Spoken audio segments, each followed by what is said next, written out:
kataas-taasang hukuman ng Malayang Republika ng Pilipinas na tayo ay hindi sumasangayon, tayo ay tumututol na si Boying Remulyang tuta ng mga magnanakaw ay hindi natin pinapahintulutan. Hindi tayo pumapayag na siya ay ma-appoint sa ombudsman. Bakit natin aayahan ang isang katulad niya na maging ombudsman? Alam naman natin na kahit apo nila, anak nila, nandyan sa political dynasty. Nandyan sila lahat sa gobyerno at sumusunod sila sa hamon nilang magnanakaw na si BBM at ng mga iba pang magnanakaw na politiko.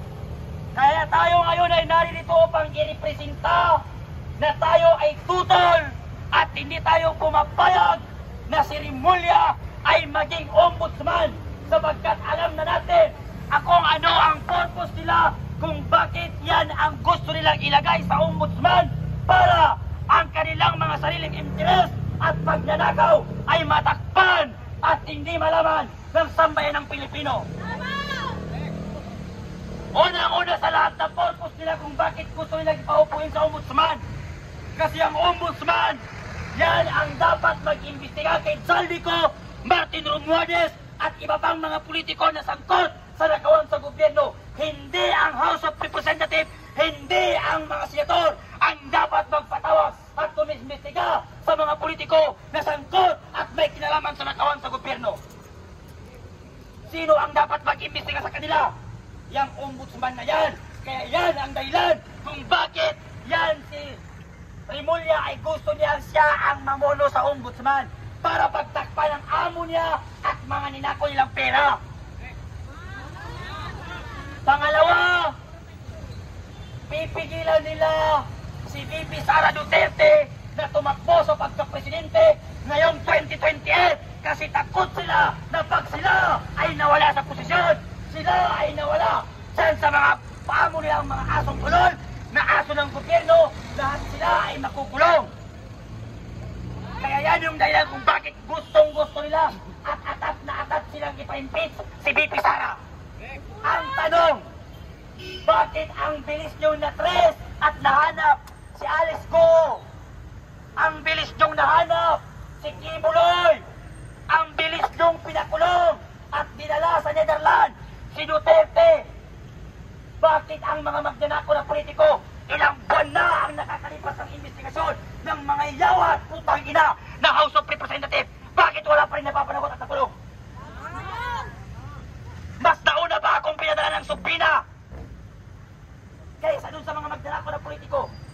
Unang-una sa lahat, hindi ako politiko, hindi ako magnanakaw. Ang dapat na pinadala nyo ng subpina si Martin Romualdez at si Zaldico at iba pang sangkot sa nakawan sa gobyerno.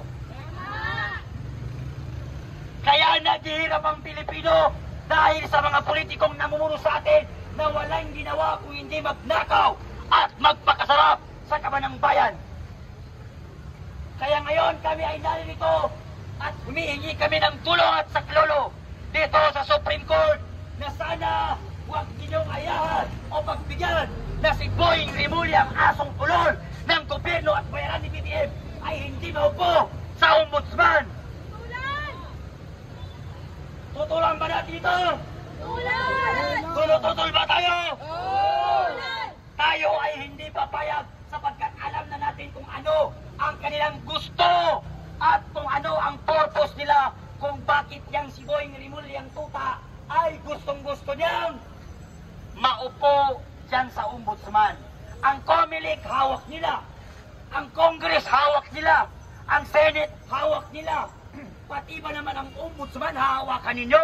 Para ano? Para kayo ay magharian? Para ano? Para pagtakpan ng mga nakawan na nangyayari sa gobyerno? Ilang tagapagsalita na ng mga Pilipino mahihirap ang nakulong. Pero bakit yung mga magnanakaw hindi nakukulong? Pero kahit pa paano nagpapasalamat pa rin ako sa CIDG nung iniimbestigahan nila ako kanina. Binigyan ako ng kape. Pinagkape nila ako. Ay, mababait naman pala yun nasa CIDG kasi mga followers ko naman sila. Mga followers ko sila. Sa mga taga-CIDC, kay Captain Ray, maraming salamat sa kape na binigyan niyo sa akin.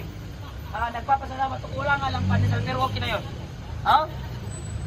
At least may kape. Nakakapagtaka lang, nakakalungkot lang.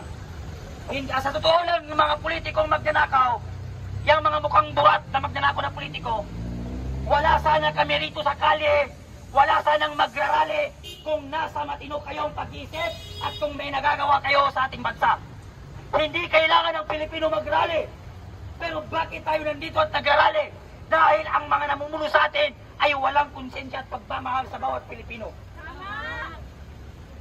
Nakita niyo yung bata na 15 years old na namatay? Nakita niyo yung grade 10 na batang namatay sa rayo noong September 21? Napakaraming pangarap sa buhay ni hindi man lang nakapag-moving up, pero namatay siya dahil sa pakikipaglaban niya sa kanyang kinabukasan. Namatay siya dahil sa paninindigan niya at prinsipyo niya. Pero hanggang kailan pa matututo ang mga politiko? Sana maisip ninyo na sa bawat pisong ninanako ninyo, pangarap ng bawat Pilipino ang inyong pinapatay. Tama, mali? Tama! Sana yung next speaker, pumunta na rito. Naubos na ang boses ko sa CIDG. Pagkasusunod, hindi na sa pinang ipadala sa akin, baka warrant, pag hindi pa rin umubra ang warrant, baka shoot to kill. Pero wala naman problema kay malawak ang lupa. Pag hindi kami magkita-kita ni na Martin Romualdez dito, sana sa impyerno magkita tayo, balbakwain namin kayo ng mga putang ina nyo.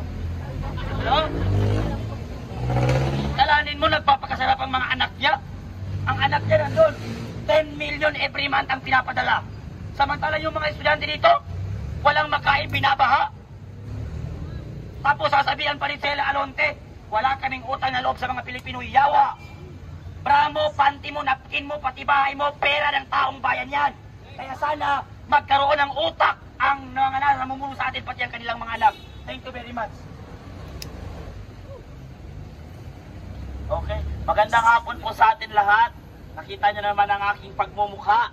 Nandito na naman sa harapan upang tayo'y manawagan sa ating kataas-taasan na Korte Suprema na sana sa tulong nila ay haharangin nila ang pagpapaupo sa isang kriminal para mamuno sa ombudsman. Alam naman natin kung ano ang motibo nila kung bakit ipapaupuin si Boying Rimulya sa ombudsman para maprotektuhan ang mga kaalyado nilang mga magnanakaw sa politiko.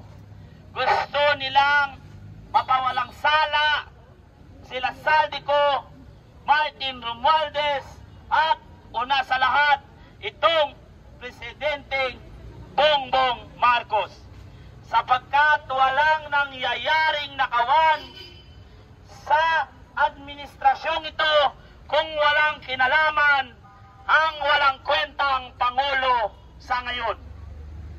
Tandaan po natin, kaya nagkawatak-watak, nag-aaway-away ang mga Pilipino dahil sa kagagawan ng mga politiko.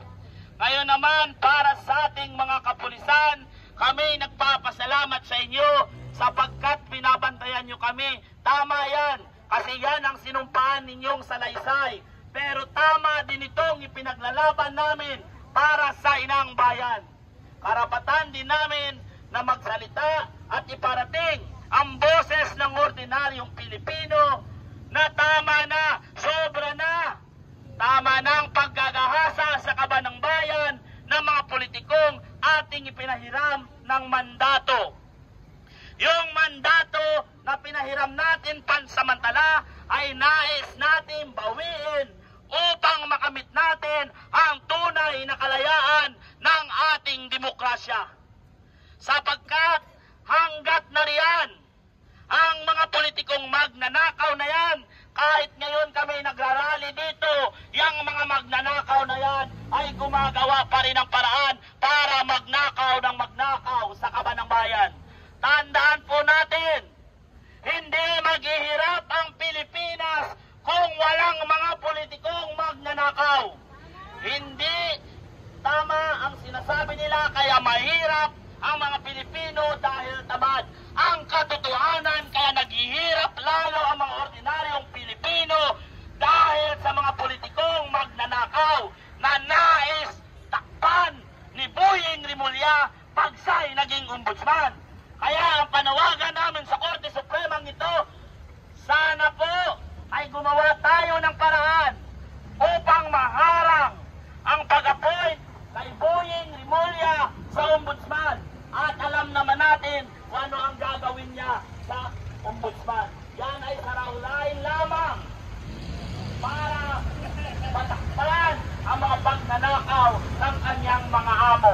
Sapagkat si Boying Rimulya ay isang tuta ng mga politiko na naging sunod-sunuran kapalit ng pera na tinatakap sa kanyang mata, na pera ng taong bayan, na dugot pawis ng pinagtrabahuhan bago pa man dumating ang sahod ng mga ordinaryong Pilipino ay kinakaltas na ang buwis at taxes na ninanakaw ng mga